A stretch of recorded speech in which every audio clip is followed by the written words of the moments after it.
พันกรีนแลนด์ทำไมทรัมป์ถึงต้องการยึดครองกรีนแลนด์มงกุฎแห่งอาร์กติกเรื่องตลกที่ขำไม่ออกย้อนกลับไปในเดือนสิงหาคมปี 2019 โลกทั้งใบดูเหมือนจะหยุดหมุนชั่วขณะไม่ใช่เพราะสงครามไม่ใช่เพราะโรคระบาดแต่เป็นคำพูดประโยคหนึ่งจากประธานาธิบดีสหรัฐโดนัลด์ทรัมป์ที่ปรารภขึ้นมาดื้อๆว่าผมอยากซื้อกรีนแลนด์วินาทีนั้นสื่อมวลชนทั่วโลกต่างพากันหัวเราะ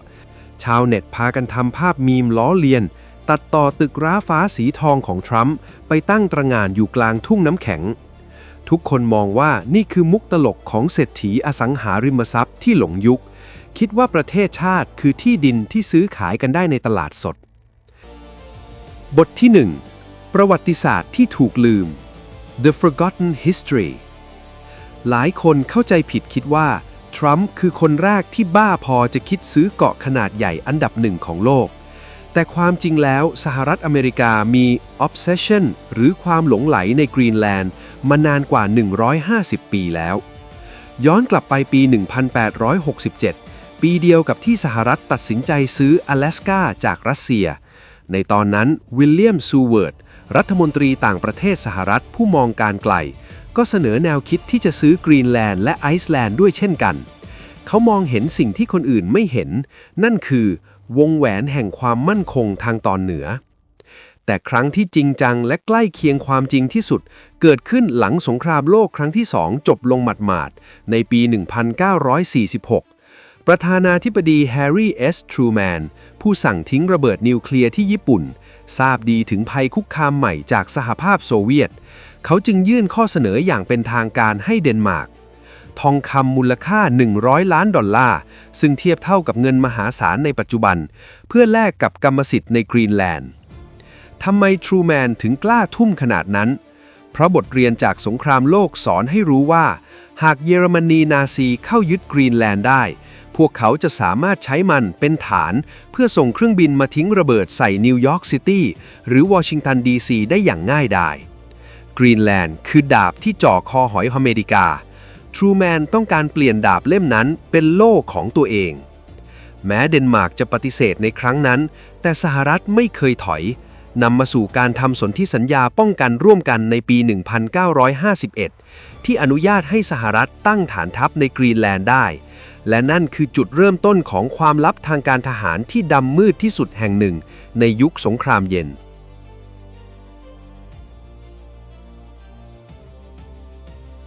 บทที่ 2 ป้อมปราการพิทักษ์โลก The Guardian of the North หากคุณคิดว่ากรีนแลนด์มีแต่น้ำแข็งและหมีขั้วโลกคุณคิดผิดถนัดเพราะที่ลัติจูด 76 องศาเหนือลึกเข้าไปในดินแดนน้ำแข็งคือที่ตั้งของ Pituffik Space Base หรือที่โลกรู้จักกันในชื่อเดิมว่า Thule Air Base หรือฐานทัพอากาศ Thule นี่คือฐานทัพสหรัฐที่อยู่เหนือสุดของโลกห่างจากขั้วโลกเหนือเพียง 1,500 กิโลเมตรลองจินตนาการถึงเมืองเล็กๆที่มีเทคโนโลยีล้ำสมัยที่สุดในโลกซ่อนอยู่แต่อยู่ภายใต้ความมืดมิดตลอด 24 ชั่วโมงในช่วงฤดูหนาวหัวใจสำคัญของฐานทัพนี้คือระบบเรดาร์แจ้งเตือนขีปนาวุธล่วงหน้าขนาดมหึมาทำไมต้องไปตั้งไกลขนาดนั้นคำตอบอยู่ที่วิชาภูมิศาสตร์เวลาประธานาธิบดีสหรัฐประมาณ 15-20 นาทีในการตัดสินใจยิงสวนกลับหรือหาทางสกัดกั้นหากไม่มีกรีนแลนด์อเมริกาจะเหมือนคนตาบอดในทิศเหนือและอาจถูกลบหายไปจากแผนที่โลกก่อนที่จะทันรู้ตัวยิ่งไปกว่านั้นในยุคปัจจุบัน 2025 และ 2026 ที่รัสเซียและจีนกำลังพัฒนาขีปนาวุธ Hypersonic Missiles ที่บินต่ำและหลบหลีกเรดาร์ได้เก่งขึ้นความสำคัญของกรีนแลนด์ยิ่งทวีคูณสหรัฐจำเป็นต้องอัปเกรดฐานทัพแห่งนี้เป็นศูนย์บัญชาการทางอวกาศเพื่อตรวจจับภัยคุกคามที่ไม่ใช่แค่บนฟ้าแต่รวมถึงในอวกาศด้วยสำหรับโดนัลด์ทรัมป์การต้องเช่าพื้นที่บ้านคนอื่นเพื่อวางระบบความมั่นคงที่สำคัญที่สุดของชาตินั้นเป็นความเสี่ยงที่ยอมรับไม่ได้ในมุมมองของนักธุรกิจและนักยุทธศาสตร์การเป็นเจ้าของย่อมปลอดภัยกว่าการเป็นผู้เช่าเสมอ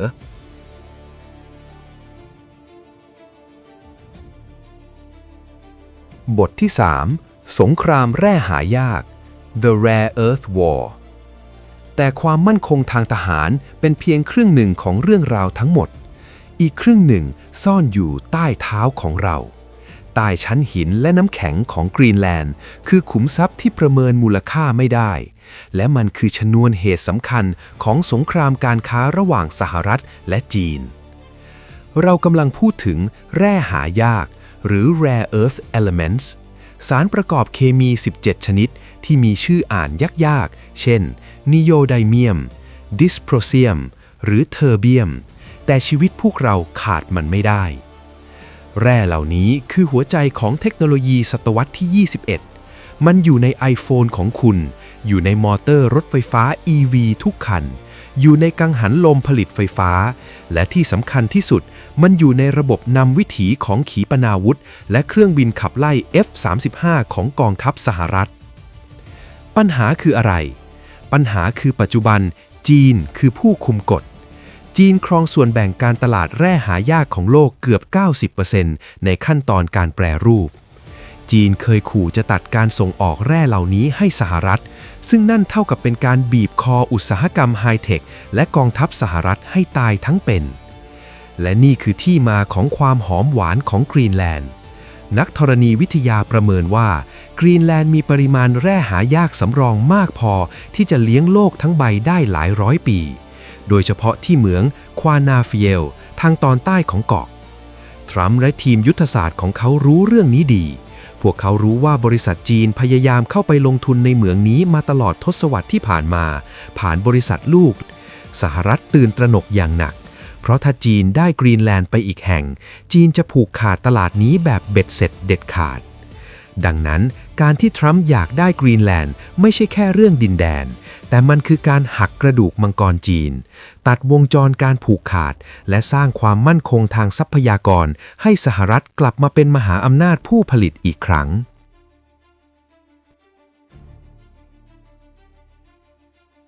บทที่ 4 เส้นทางสายไหมขั้วโลก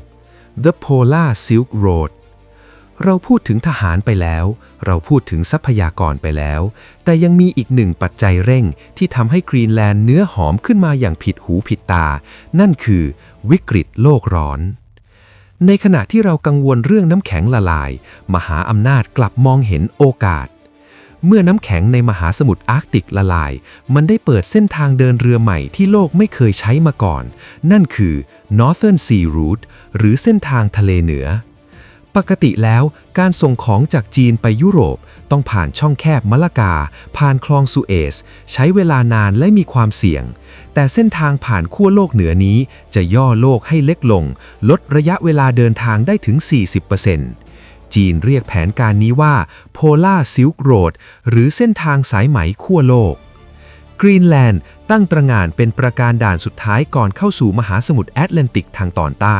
เปรียบเสมือนจุดพักรถหรือด่านเก็บค่าผ่านทางที่สำคัญที่สุดของเส้นทางใหม่นี้ใครคุมกรีนแลนด์ก็เท่ากับมีอิทธิพลต่อเส้นเลือดใหญ่เส้นใหม่ของเศรษฐกิจโลกทรัมป์มองเห็นภาพนี้ชัดเจนเขาเห็นรัสเซียสร้างกองเรือตัดน้ำแข็งพลังนิวเคลียร์ที่ใหญ่ที่สุดในโลกเขาเห็นจีนประกาศตัวว่าเป็น Near Arctic State หรือรัฐใกล้ขั้วโลกสหรัฐซึ่งที่ผ่านมาละเลยภูมิภาคนี้มีเรือตัดน้ำแข็งที่ใช้งานได้จริงเพียง 1-2 ลำกำลังจะตกขบวนการยึดกรีนแลนด์คือทางลัดเดียวที่จะทำให้สหรัฐพลิกเกมกลับมาเป็นเจ้าพ่อคุมเส้นทางนี้ได้ทันที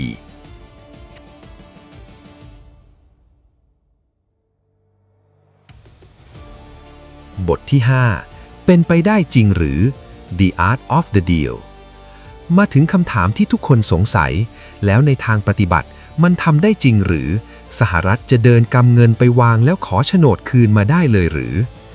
คำตอบคือไม่ได้ง่ายขนาดนั้นครับโลกยุคนี้ไม่ใช่ศตวรรษที่ 19 ที่กษัตริย์จะขายดินแดนพร้อมประชาชนเหมือนขายวัวขายควายชาวกรีนแลนด์ 56,000 คนมีสิทธิ์มีเสียงและมีรัฐบาลท้องถิ่นเป็นของตัวเองภายใต้ราชอาณาจักรเดนมาร์กแต่ในความไม่เป็นไปได้ก็มีช่องว่างอยู่ปัจจุบันกรีนแลนด์ยังพึ่งพาเงินอุดหนุนจากรัฐบาลเดนมาร์กปีละกว่า 500-600 ล้านดอลลาร์เพื่อรักษาระบบสาธารณูปโภค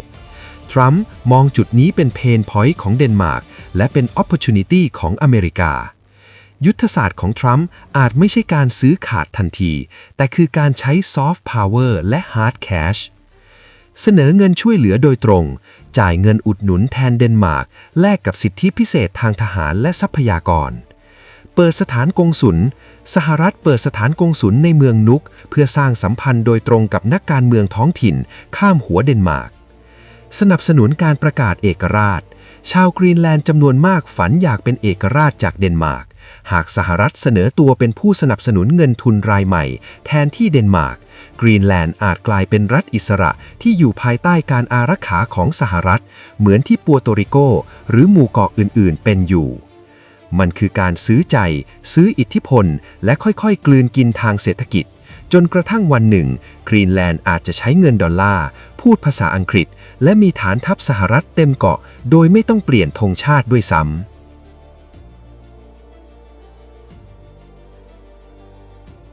บทสรุป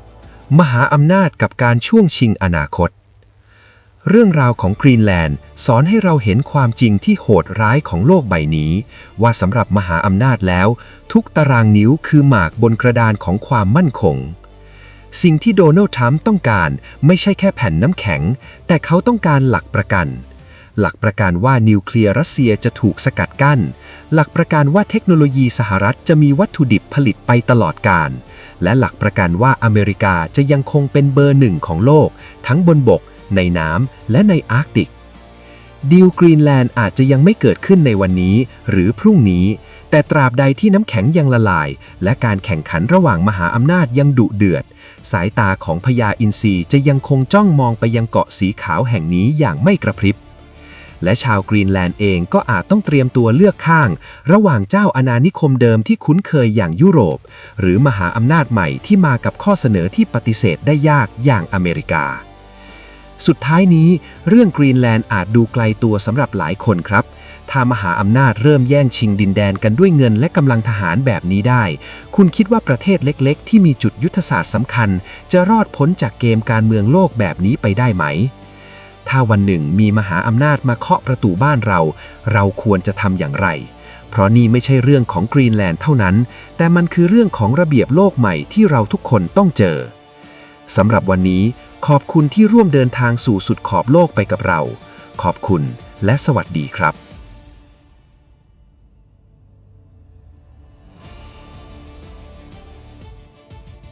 And the policy question. How much money are you thinking of giving people in Greenland to get them on board with a possible U.S. I'm not talking about money for Greenland yet. I might talk about that. But right now, we are going to do something on Greenland, whether they like it or not, because if we don't do it, Russia or China will take over Greenland, and we're not going to have Russia or China as a neighbor.